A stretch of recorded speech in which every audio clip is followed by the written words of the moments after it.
बिस्मिल्लाहिर्रहमानिर्रहीम। अस्सलाम वालेकुम नादरीन, आप यूट्यूब चैनल देख रहे हैं। मैं इमरान खान हूँ। नादरीन, एक मरतबा फिर इमरान खान साहब की बहनों की इमरान खान साहब से मुलाकात नहीं करवाई गई, बल्कि टॉर्चर किया गया। और ये बदतरीन तशद्दुद है। ये लोग वहाँ पे बैठे रहे, काफ़ी देर तक धरना दिए रहे। उसके बाद उठकर इन्होंने इस्लामाबाद की जानिब जब रैली निकाली तो पुलिस ने इनके ऊपर तशद्दुद किया। नजम नाम का एक बच्चा है, उसको मारा, उसको गिरफ़्तार किया। अब अलीमा खानम मना भी कर रही थी पुलिस को कि आप हमें गिरफ़्तार कर लें, इस बच्चे को छोड़ दें, लेकिन पुलिस ने कहीं दुकानों में बंद किया, लोगों को धक्के दिए, गिराया। इमरान खान साहब की बहनों को भी सड़क पे गिराया गया। और ये चीज़ें अब नॉर्मलाइज कर दी गई हैं बहुत हद तक।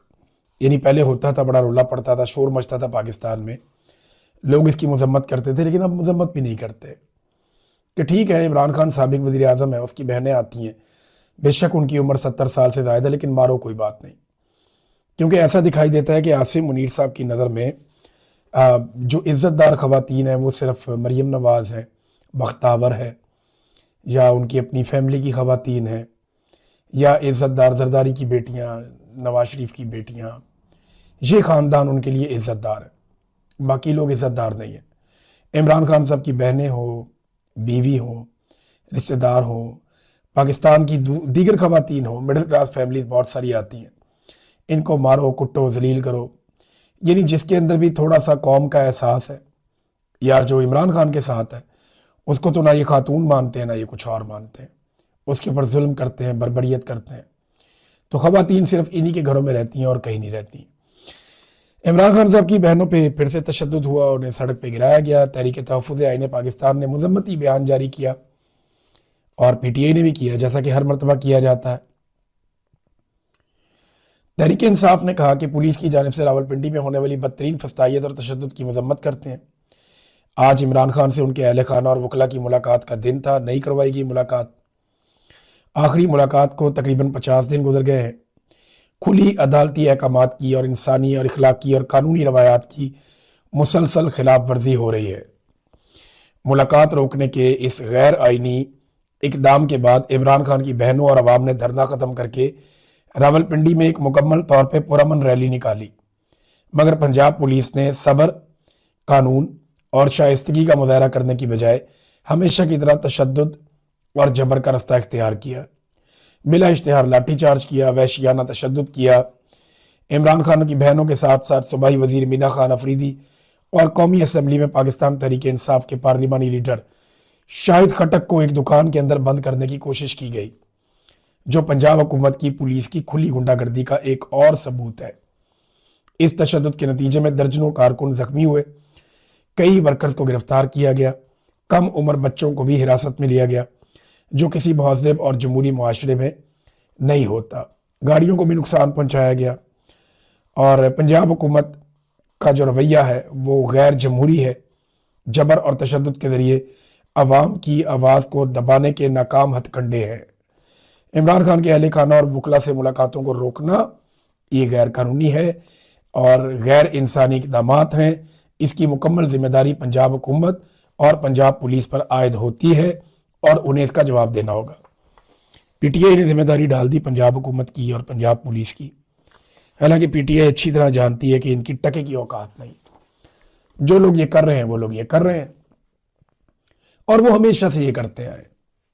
उन्होंने कायद आज़म के साथ ये किया, फातिमा जिन्ना के साथ ये किया, लियाकत अली खान के साथ किया, मशरकी पाकिस्तान में क्या किया, जुल्फ़िकार अली भुट्टो के साथ किया, बेनज़ीर भुट्टो के साथ किया, नुसरत भुट्टो के साथ किया। उन्होंने सबके साथ ही किया। नवाज शरीफ की बीवी की गाड़ी को हवा में उठा दिया लिफ्टर के साथ। ये बात है जब नवाज शरीफ डील करके जद्दा भाग गए थे, उससे पहले की बात है।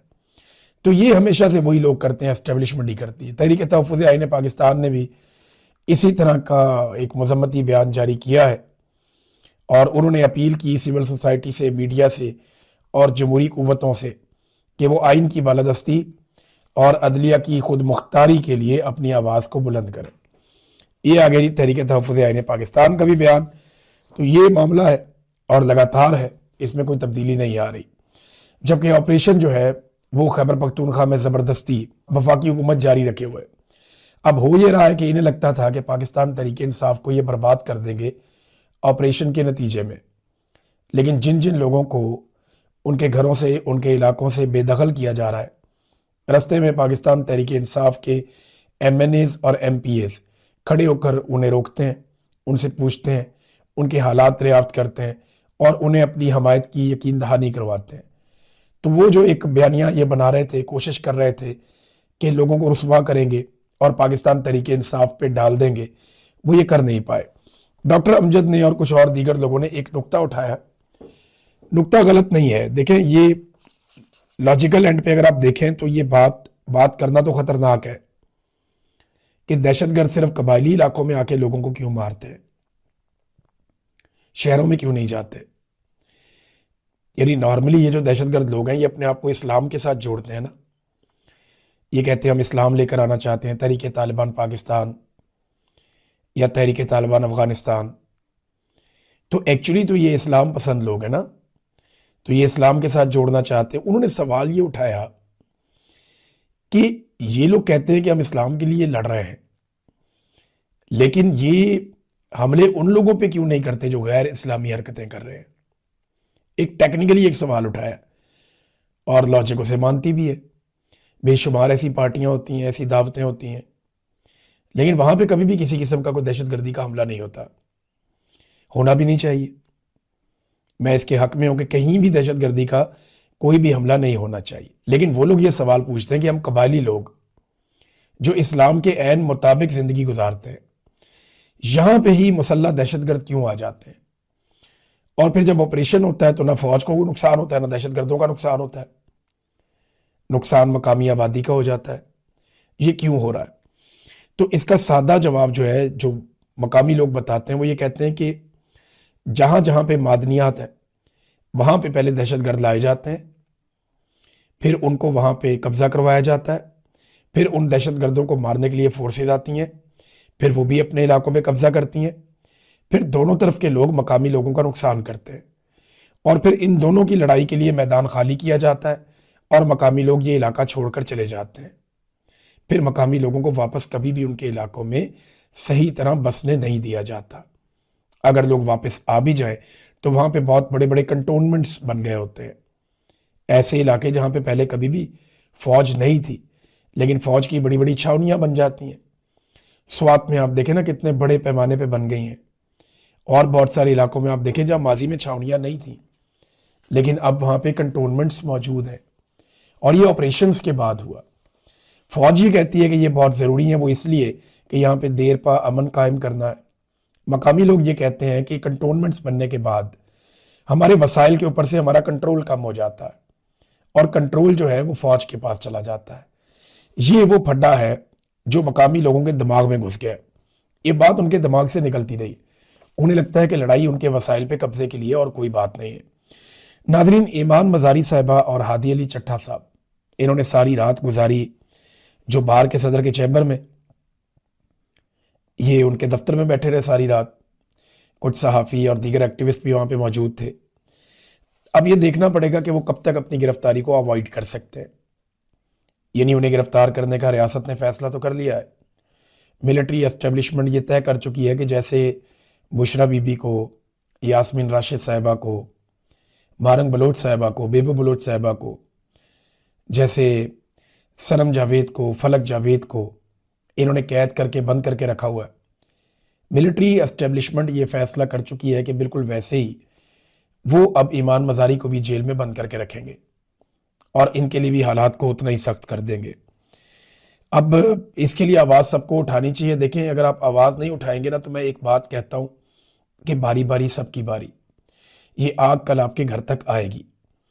ایک رکشے والا مارا گیا، اس کی بچیاں یتیم ہو گئیں، باقی رکشے والے نہیں بچیں گے۔ ایک ریڑھی والا مارا گیا، اس کے بچے یتیم ہو گئے، باقی ریڑھی والے نہیں بچیں گے۔ ارشد شریف مارا گیا، اس کے بچے یتیم ہو گئے، ہم باقی صحافی نہیں بچیں گے۔ پاکستان میں صرف ملٹری اسٹیبلشمنٹ اور ان کے اعلی کار یا ان کے ہواری بچ جائیں گے۔ اگر آپ نے پاکستان میں اپنے سروائیول کی لڑائی لڑ لی تو آپ اور آپ کے بچوں کے لیے یہ ملک محفوظ ہو جائے گا، ورنہ وہی ہوگا جو میں آپ کو بار بار کہتا چلا آ رہا ہوں کہ باری باری سب کی باری۔ ناظرین، یہ جو حکومت ہے نا، یہ نوسر بازوں کی ہے۔ جو نوسر باز یہ کہہ کر آیا تھا نا کہ قوم کو کھانا کھلانے کے لیے اور قوم کی خاطر میں اپنے کپڑے بیچ دوں گا. ان کے کپڑوں کے ڈیزائن آج پوری دنیا میں ڈسکس ہو رہے ہیں. دنیا کے مہنگے ترین کپڑے پہن کے انہوں نے اپنے گھر کی ایک شادی کی ہے. اب بہت سارے لوگ نا اس ایک بحث میں الجھ گئے ہیں کہ جناب اس شادی پہ بات کرنی چاہیے تھی. کچھ لوگ کہتے ہیں نہیں کرنی چاہیے تھی. دیکھیں، شادی کرنا سب کا حق ہے اور کسی کے گھر کے نجی معاملات میں جانا بھی نہیں چاہیے. یہ بات بالکل درست ہے. لیکن جب آپ اپنے آپ کو کہتے ہیں کہ آپ عوامی نمائندے ہیں تو پھر آپ کے اوپر کچھ ذمہ داریاں عائد ہوتی ہیں. پھر آپ عوام کی غربت کا مذاق نہیں اڑا سکتے. کراچی میں ایک پلازا، اس کے اندر لوگ جل جل کر مر رہے ہیں. درجنوں لوگوں کی اب تک اطلاع آ گئی کہ وہ اس میں جاں بحق ہو گئے اور اب تک 70 سے زائد لوگ بتائے جا رہے ہیں کہ وہ لاپتہ ہیں. ایسی صورتحال میں آپ جشن منا رہے ہیں. آپ کا میوزک، آپ کے کپڑے، آپ کی سجاوٹ، آپ کی چکا چوند وہ پوری دنیا کو دکھائی جا رہی ہے. دیکھیں، کچھ عرصہ پہلے فیلڈ مارشل کے گھر میں شادی ہوئی، لیکن کوئی بھی تصویر یا ویڈیو آپ لوگوں نے نہیں دیکھی، کیونکہ فیلڈ مارشل نے یہ منصوبہ بنایا ہوگا کہ میں نے باہر لوگوں کو نہیں دکھانا. لیکن یہاں پہ جو شادی ہوئی پنجاب شریف کے گھر میں، اس شادی کے باقاعدہ تصاویر اور ویڈیوز وائرل کیے گئے. ایسے کلپ بنائے گئے میوزک کے ساتھ جن سے وہ خود یہ بتانا چاہتے ہیں کہ ہماری عمارت دیکھو، ہماری خوبصورتی دیکھو، ہماری چکا چوند دیکھو. جب آپ خود لا کے چوک میں رکھ دیں گے، سوشل میڈیا پہ رکھ دیں گے اپنے گھر کے سارے معاملات، تو پھر لوگ اس کو ڈسکس تو کریں گے نا. دیکھیں، روزانہ کتنی شادیاں ہوتی ہیں پاکستان میں، بے شمار شادیاں ہوتی ہیں، لیکن ان میں سے کوئی ایک آدھی شادی ہوتی ہے جو سوشل میڈیا پہ آتی ہے. زیادہ تر لوگ اپنی یہ چیزیں پرائیویٹ رکھتے ہیں. لیکن جب عوامی نمائندگان ہوں اور وہ عوام کو خود دکھائیں، یہی ہوا تھا نا وہ نیپو بیبیز کے ساتھ. جو ان کے بچے تھے نا نیپالیوں کے حکمرانوں کے، انہیں بڑا دکھاوے کا شوق تھا. وہ قیمتی کپڑے، زیورات وہ پہن کے ویڈیوز بناتے تھے، ان کو ٹک ٹاک پہ، سوشل میڈیا پہ ڈالتے تھے. ان کے لیے انٹرٹینمنٹ تھا. لیکن نیپال کے بچے بھڑک اٹھے. اسی لیے پاکستان کی نوجوان کلاس یا یوتھ وہ آپ سے نفرت کرتی ہے. وہ یہ دیکھتی ہے کہ آپ لوگوں نے کیسا ظلم کیا پاکستانیوں پہ. آپ خود امیر ہو گئے، پاکستان غریب ہو گیا، اور اب آپ اپنی عمارت کا دکھاوا بھی کر رہے ہیں جو پاکستانیوں کے دلوں کو تکلیف دیتا ہے. ناظرین، شفیع اللہ جان صاحب سے ایک اور گھٹیا سوال کیا گیا. انتہائی گھٹیا سوال ہے، میں اس کو یہاں دہرانا ہی نہیں چاہتا. میں ہوتا تو شاید میرے سے برداشت نہ ہوتا. میرے سامنے کوئی آدمی آ کر اس طرح کا سوال کرتا تو بڑا مشکل ہو جاتا میرے سے برداشت کرنا. لیکن آفرین ہے شفیع اللہ جان پہ کہ وہ اس کو برداشت کر کے اس کو سہ کر نکل گئے. یہ پاکستان کی اسٹیبلشمنٹ کا مارا ہوا گند ہے.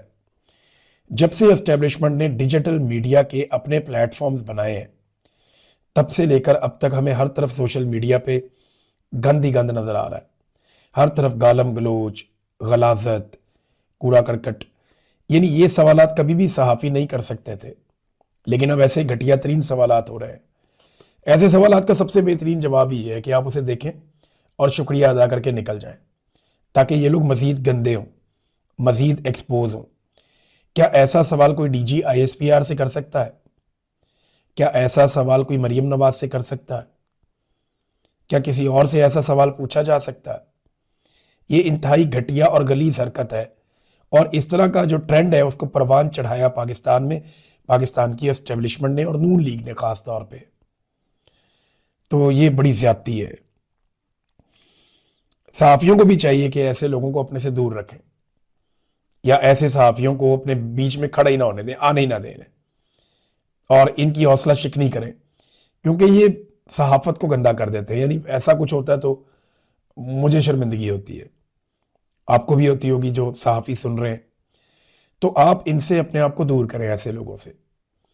ایسے گھٹیا سوالات پوچھنے والے اور ذاتی اور نجی نوعیت کے حملے کرنے والے، ایسے جو درندے ہیں جو آپ کے بیچ میں گھسائے گئے ہیں، اسٹیبلشمنٹ نے گھسائے ہیں یا اسٹیبلشمنٹ کے کہنے پہ وہ چل رہے ہیں، تو ان سے آپ فاصلہ اختیار کیجئے. اس لیول کے گھٹیا پن کا ہمارے پاکستان کی صحافت یا ان کا چہرہ جو ہے وہ اتنا گند اپنے اوپر ملنے کا متحمل نہیں ہو سکتا. ان سے دور جتنا اپنے آپ کو کریں گے اتنا صحافیوں کے لیے بہتر ہے. नादरीन, सेनेट में और कौमी असम्बली में जो अपोजिशन लीडरान आए, उन्होंने आते ही पहला मुतालबा ये किया कि इमरान खान को रिहा किया जाए और इसी से पाकिस्तान के मामलात हल हो सकते हैं। लेकिन मुझे नहीं लगता कि आसिम मुनीर साहब ये करेंगे या ये होने देंगे। इमरान खान साहब के दौरे हुकूमत में जो 6% वाली ग्रोथ थी, वो गुज़िश्ता 4 साल में अगर उसकी आप एवरेज निकालें ना, तो 2% भी नहीं बनती। और अभी IMF ने एक मरतबा फिर अपनी पेशन गोई पाकिस्तान की सालाना ग्रोथ के हवाले से तब्दील कर दी, 3.6 से कम करके 3.2 तक ले आए। मेरे ख्याल में ये 3 से भी नीचे आ जाएगी। और ग्राउंड रियलिटीज़ को अगर आप देखें तो ये 2 भी बहुत मुश्किल से अचीव करेंगे। लोग पाकिस्तान से पैसा निकाल कर भाग रहे हैं और आलमी मंजरनामा तब्दील हो रहा है। यानी पाकिस्तान के अंदर तो तबाही है ही, पाकिस्तान बैन अवी सतह पर भी घुटनों पे बैठा हुआ है। और अब पाकिस्तान के हुक्मरानों को हर वो चीज़ माननी पड़ेगी जो डोनाल्ड ट्रंप कहेंगे। यानी डोनाल्ड ट्रंप जो कहेंगे आसिम मुनीर वही करेंगे, और आसिम मुनीर कर देंगे, शहबाज शरीफ साहब उसे ओन कर लेंगे। हमारे पाकिस्तान में जो दरबारी मौलवी हैं वो इन इकदामात को ऐन इस्लामी सआदत करार दे देंगे, और पाकिस्तान का मीडिया उसे एक अजीम सफारती कामयाबी भी करार दे देगा। ये है पाकिस्तान का सफारती मुस्तकबिल। जो डोनाल्ड ट्रंप करेगा, जो कहेगा, ये उसे आमीन करेंगे, उसके पीछे चलेंगे। इनके पास दूसरा ऑप्शन कोई नहीं है। इन्होंने बहुत वादे कर लिए, लेकिन डोनाल्ड ट्रंप के लिए सब कुछ अच्छा नहीं है।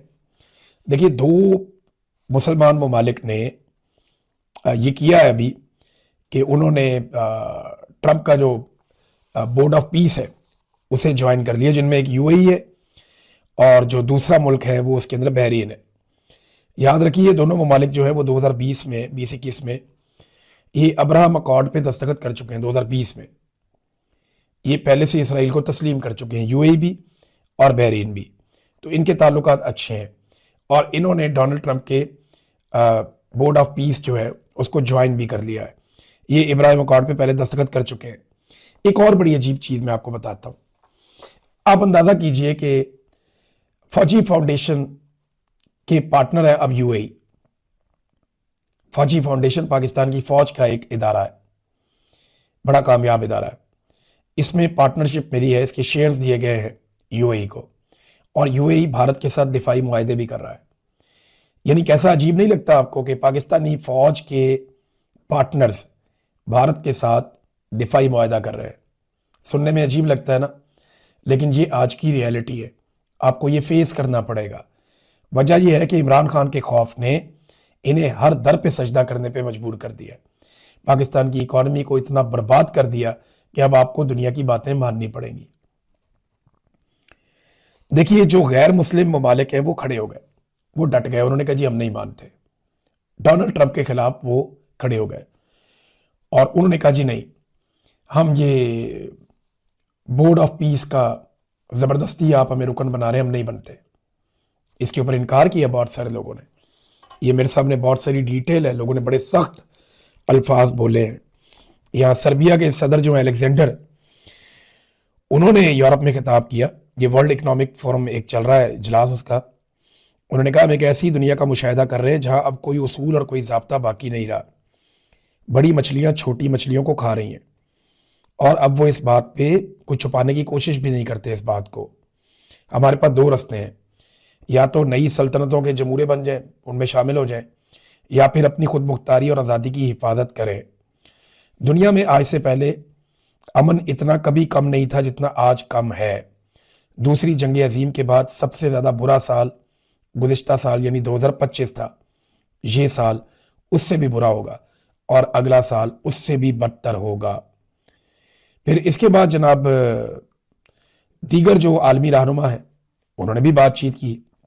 पोलैंड के वजीर आज़म ने ये डोनाल्ड टस्क, इनका जो ट्वीट है, उन्होंने कहा जी खुशामद या मसालियत, यानी आप या तो खुशामद कर लें और आपके पास 2 ही रास्ते हैं अब इस वक्त, आपके पास कोई तीसरा रास्ता नहीं है, ना अपने दुश्मनों के सामने और ना ही अपने इत्तेहादियों के सामने।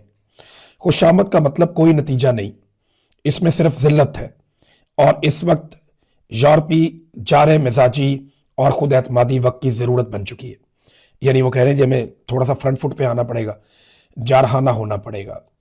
कनाडा के वजीर आज़म ने भी अमरीकी क़यादत में चलने वाले ग्लोबल ऑर्डर के खात्मे का ऐलान कर दिया।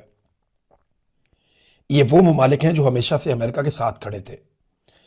इनमें जनाब कैनेडियन वज़ीर आज़म ने जो एक तकरीर की उसके ऊपर बेशुमार लोग तारीफ़ें कर रहे हैं और पूरी दुनिया ये कह रही है कि कैनेडियन वज़ीर आज़म ने बिल्कुल ठीक बात की है कि जो अमेरिका का एक कंट्रोल है ग्लोबल ऑर्डर के ऊपर, उसके खात्मे का ऐलान होना ज़रूरी है। ये डेनमार्क से ताल्लुक़ रखने वाले यूरोपीय पार्लियामेंट के एक रुकन हैं। इन्होंने एक खिताब करते हुए वर्ल्ड इकनॉमिक फोरम पे बड़ा सख्त जुमला बोला। अब बड़ा ही सख्त जुमला उन्होंने डोनाल्ड ट्रंप के बारे में कहा कि मुझे इजाज़त दें कि मैं ये बात इन अल्फाज में कहूँ जो शायद आपको समझ आ सके। मिस्टर प्रेसिडेंट दफ़ा हो जाओ, और लानत भेजी उन्होंने डोनाल्ड ट्रंप पे। तो ये इस वक्त डोनाल्ड ट्रंप और अमेरिका के हालात हैं। देखिए, वो ममालिक जो हमेशा से उनके साथ थे वो अब पीछे हट रहे हैं, और वो ममालिक जिनका एक दूर का ताल्लुक था वो करीब आ रहे हैं। अब पाकिस्तान ने ये फ़ैसला करना है कि पाकिस्तान ने फ़लस्तीन के मुसलमानों के हक़ में फ़ैसला करना है, इंसानी हकूक़ के मामला देखकर फ़ैसला करना है, या ट्रंप साहब की चाकरी करनी है जैसा कि वो करते चले आ रहे हैं। अभी आने वाले दिनों में आपको नज़र आ जाएगा। मैं आपको पहले ही बता चुका हूँ कि जो डोनाल्ड ट्रंप कहेगा वही यासिन मुनीर करेगा। एक बात जो फ्रांसीसी सदर ने की है, क्योंकि सबसे ज़्यादा डोनाल्ड ट्रंप धमकी फ्रांस को लगा रहे हैं और उन्हें कह रहे हैं कि तुम्हें हर हाल में बोर्ड ऑफ पीस को ज्वाइन करना पड़ेगा जो गजा का है।